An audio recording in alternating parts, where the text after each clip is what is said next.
Dear students, I am Dr. Garima Shrivastava from Lal Bahadur Shastri College, Lucknow. In the series of lectures of International Human Resource Management, today we are going to discuss HR and IR issues which are related to international human resources management. Now, for that purpose, it is important to understand what actually HR is. HR means the human resources or the human capital of the organization, and it involves every kind of function that the human resources in the organization perform. So, HRM is a strategic function concerned with recruitment, selection, training and development, performance appraisal, communication and labor management. Apart from these functions, many functions are being performed by human resource management department, such as grievance redressals, etc. Staffing is an important aspect of international human resource management, because when we talk about staffing policies of MNCs, they are to be determined through various external factors that come into play when the organization goes for globalization. Now, when we talk about globalization, it means expansion of the organization in some other countries, in some other host countries. Now, when deciding on the host countries, it is important that the organization looks into various external factors, such as the political factors, the rules and regulations that are being formed by the political parties in that particular country, which govern the business overall.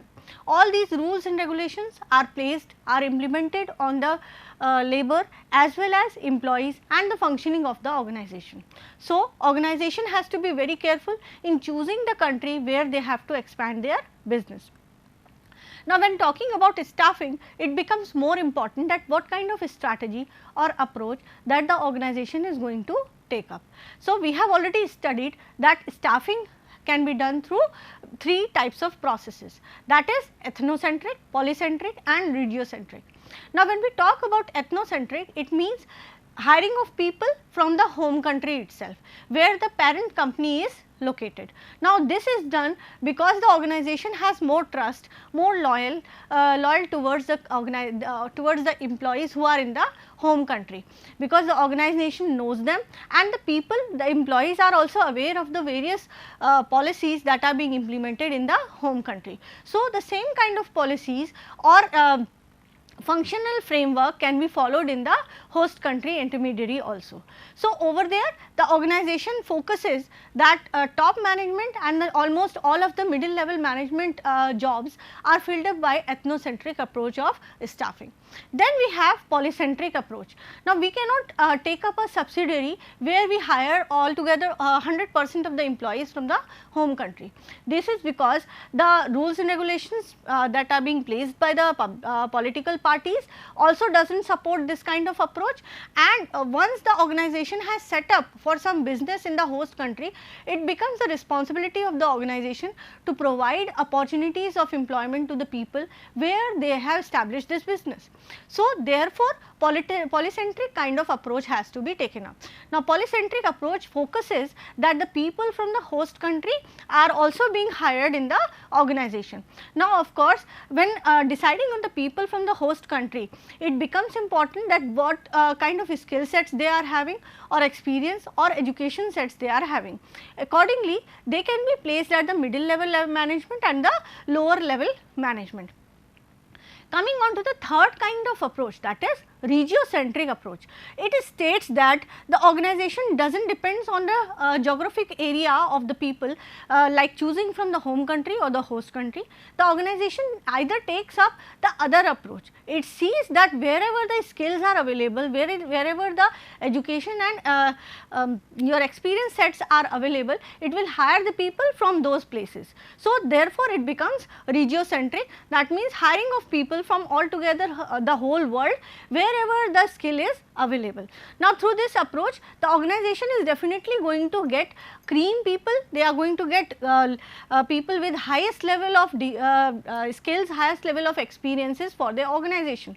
But sometimes when it goes for regiocentric approach, it becomes costly, because relocation of people from various places of the world in the host country is a difficult task for the organization, and managing their compensation package may also become a task for the international human resource management.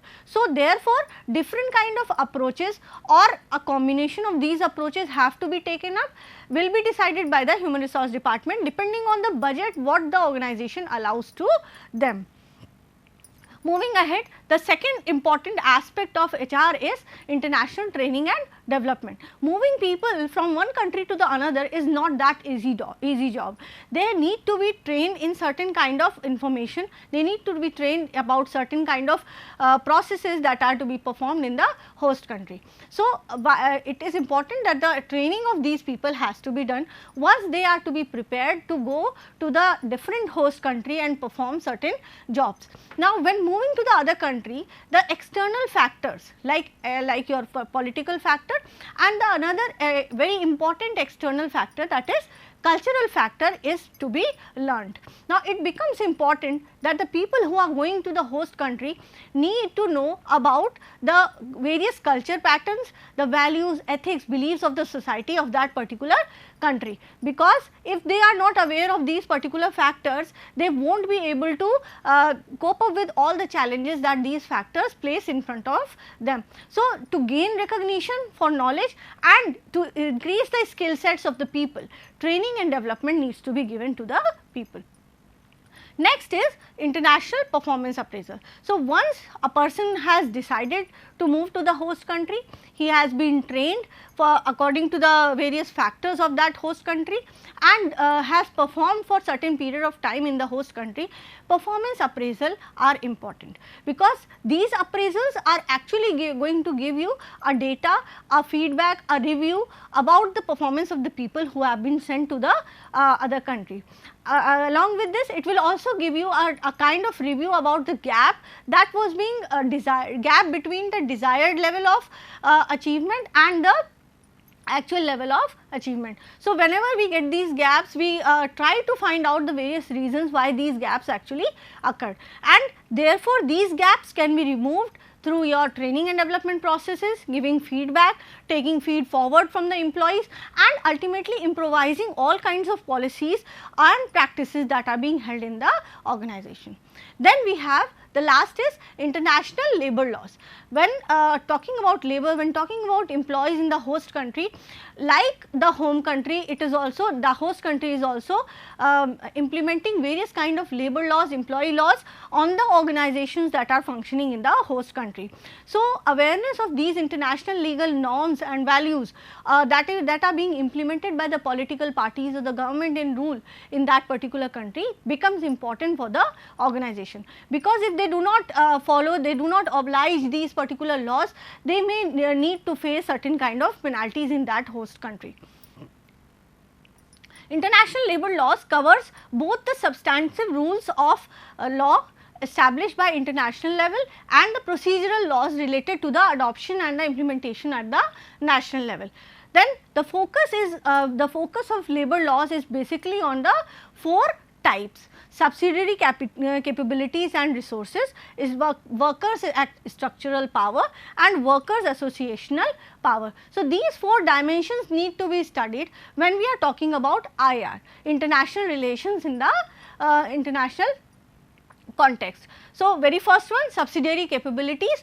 Now, subsidiary means the setup of organization that has been set up in the host country. Now, how your subsidiary is working, what are its capabilities in terms of employee capabilities, the machine capabilities, the material capabilities, all these are being implemented by various laws that are there in the host country. Then comes workers structural power. Now, workers structural power means when you are hiring people, they may be from different skill sets, like they may be non-skilled, semi-skilled, skilled people, then you may be hiring technical people, managerial people. So, all kind of pool of people are forming a kind of structure in that particular host country. And similarly, when these people are coming together from various cultural background, various political background, various countries, they are having certain power in their hand when working in that particular host country. So, labor laws need to be studied under the light of structural power that these workers have. Then workers associational power. Now association means if worker is affiliated to certain kind of associations in those particular host country.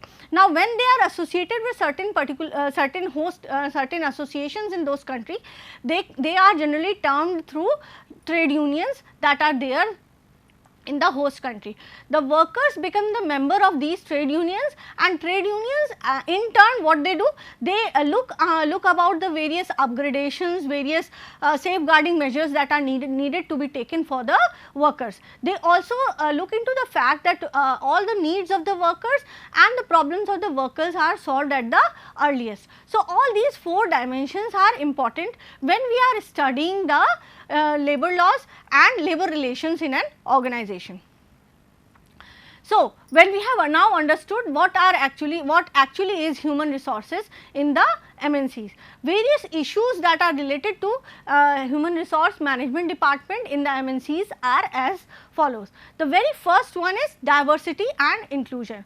Now of course, when I am talking about diversity, it means a number of people coming from various backgrounds, having different skill sets, having different educational sets, they are having their own cultural power, they are having their own knowledge power. So bringing along such a vast variety of people, such a diverse variety of people together in an organization is not an easy task, because it may further move to increased conflicts, increased kind of differences of opinion between the people. So to make them to work together on a particular project in a teamwork is important for human resource management. This is the particular function of human resource management. So when we talk about various issues of human resource management, they come from the dynamic factors that are there outside the organization. So these dynamic factors like culture, like political factors, economic factors, need for money, then size of pocket of the people,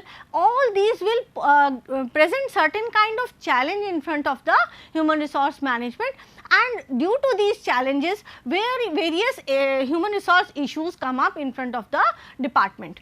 So very first one, diversity. Multinational companies hire staff from different countries and even employees from the host country, and likely to have global experience and speak multiple language. So diversity means bringing along people at the same platform, at one platform, who are from different countries. They have been practicing different kind of policies, functions in their own countries wherever they were working. They are having a large global experience, and they may be coming from various cultural background and speaking different languages. So integrating all of them and bringing together their expertise for the organization, and apart from them they have to stabilize every kind of differences between each other in the organization. So hiring a diverse workforce seems to be easier now, and that the world has learned how to successfully work from home. Now working with a diverse workforce is now becoming easy, because what HR has now made everything, almost everything at an automated form. Like we have HR metrics, we have HR analytics, where the HR department has already prepared a data of all the kinds of skill sets and the experience sets. They have analyzed what kind of people they need to be hiring today, tomorrow and day after. They have a very long term planning in terms of succession planning and the career planning for the people, which is done beforehand by the human resource development department.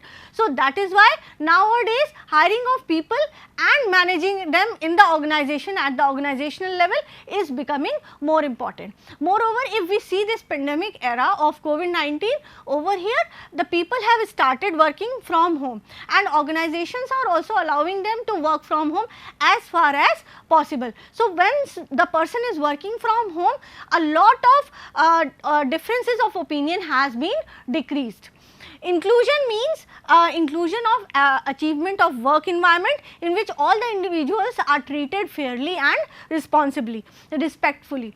Now it means once you have hired diverse people, once you have hired people with various backgrounds, they need to be told, they need to be given a feedback, they are being included in the various policy setups of the organization, and this will be done through achievement of work environment. So, the work environment of the organization should be such that the people do not feel that they are being left out or they are being ignored by the other people of the organization. So, whatever policies are there, like the policies related to training and development, policies related to project management and working on team, working together, working with cooperativeness, all these policies once implemented in a proper manner in the organization will bring about a feeling of inclusion amongst the people. So, it becomes important that the policies once formulated are implemented in a proper manner in the organization. Now, over here inclusion is also focusing at access to opportunities and resources and contribute to the organizational success.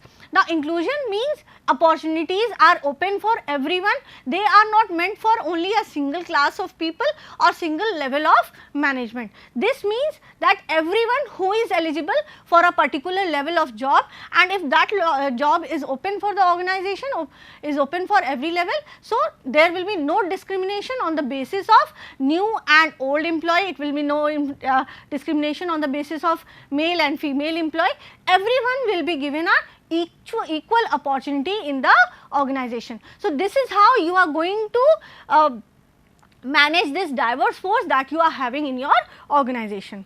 Furthermore, a diverse work environment provides daily opportunities to learn other customs, engage in other cultural dialogue and become informed about international politics. So, once this diverse workforce come together, this workforce will further try to learn what other people have in their mind and what is the level of education that the other people are having with whom they are working. So, of course, once they are coming along with the people with different backgrounds, with different cultural dialogue, they also try to learn that what all new things, what are new trends, new renovated trends coming up in the world, and they are open to more and more different kind of factors of the external environment. This will again help them to learn about the various external factors like cultural factors of the different people with whom they are working, and it will also increase their expertise, their experience in terms of the culture of that particular country.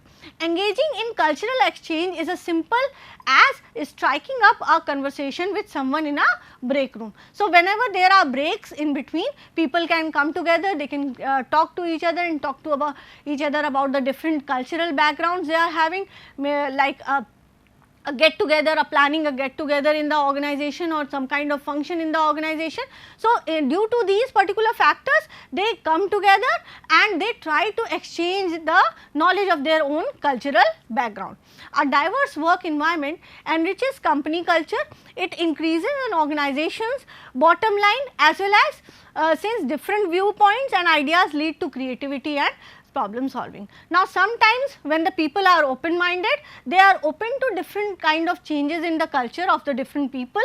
The difference of opinion is less, the reduced difference of opinion will ultimately lead to problem solving of different problems that come up in the organization, because people talk to each other without the hitch of cultural difference between them, without the hitch of language difference between them. So, it will definitely lead to creativity, cooperativeness, team building, and ultimately the different problems between them are solved within the organization.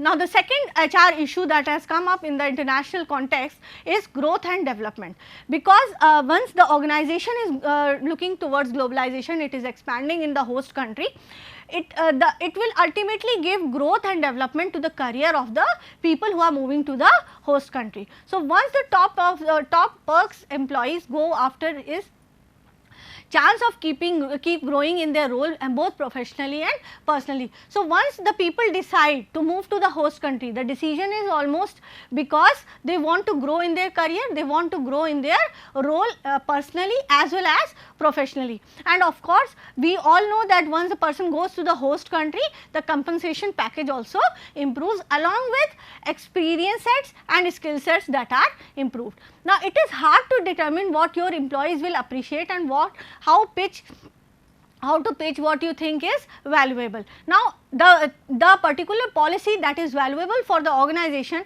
is not always that the same policy is valuable for the people. Now, it becomes important through various communication channel, transparent communication between the employer and the employee.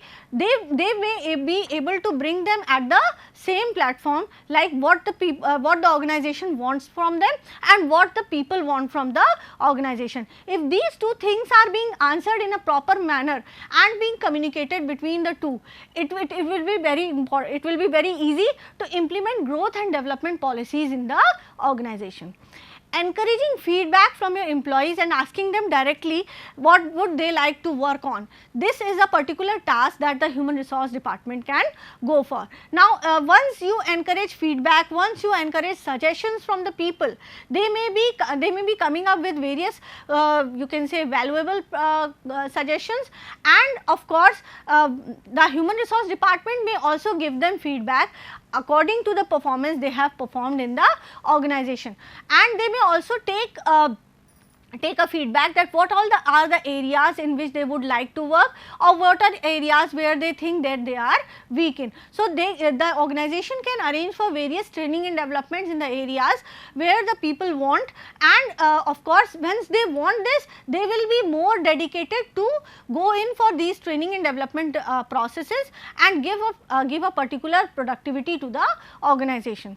So, what skills they would like to develop and what path they would like to take. If all these questions are answered in a proper manner and a proper integration between the organizational goal and the individual goal is being set up, that means the human resource development department is able to understand the needs of the organization as well as integrate them with the needs of the people or the employees in the organization. It would be easy to implement the growth and development of organization as well as the growth and development of the people working in it. So, if your workforce is international, help them feel included and as competent in English as they do in their native language. Now, this is an important part because English is the mostly spoken language in the different countries. So, if another language is spoken other than English, so over there you should always encourage people to talk in English, because that can be a specific platform, a single language through which you can communicate with other people in the organization. Speaking in your own language, in your own native language, will again create a barrier between you and the other people with whom you are working. Then, thirdly, room for global advancement. Once growth and development is there is always a room, there is always an opportunity for global advancement for the people working in the organization. So, multinational organizations inspire confidence and employees tend to expect opportunities to advance. They expect that they will be having more career opportunities, they will be given more career growth once they work in a good performance in the host country. As an HR manager, he should make sure that proper implementation of succession planning and the career planning is done in the organization. Just by planning succession and career will not do, its proper implementation is important. Now, proper implementation means the person who is working in the host country, he is very well aware of different career path that he will be offered once he has completed the project in the host country. So, this is a process of identifying and tracking high potential employees who will be able to fulfill top management positions when they become vacant. Now, that means the people should be aware that whenever the top management positions become vacant, once they are eligible for those vacant positions and they are aware of their eligibility, this will create an opportunity for them to grow in the organization. It is a plan that managers can follow, implement and customize to meet the needs of the organization, divisions or departments of the organization. Fourthly, we can say future job opportunities, which are important issue of human resource development department. Now, talking about future job opportunities is important because once the project or once the assignment in the international context has completed, the person should be aware that what all job opportunities will be available for him within the same organization or in other organization outside, because once he is not aware of various job opportunities in future, he may be confused, he may be frustrated that what will be the end results of this particular assignment that he has taken up in the host country. So, today employers are eager to snap up qualified candidates with global experience. Someone who already has experience managing international projects and traveling several times a year can easily make transitions into new roles of the multinational firms. So, this particular experienced person can be further grown, can be further developed, trained to take up more higher level positions in the organization through his expertise, because he has been traveling a lot of times and he has already worked on international assignments and projects. So, once he has worked on these international assignments and projects, his experience becomes more enriched. Lastly, we can say networking opportunities during COVID-19 times. Employees who build genuine relationship with their colleagues and business contracts wind up with rich and diverse and international workforce.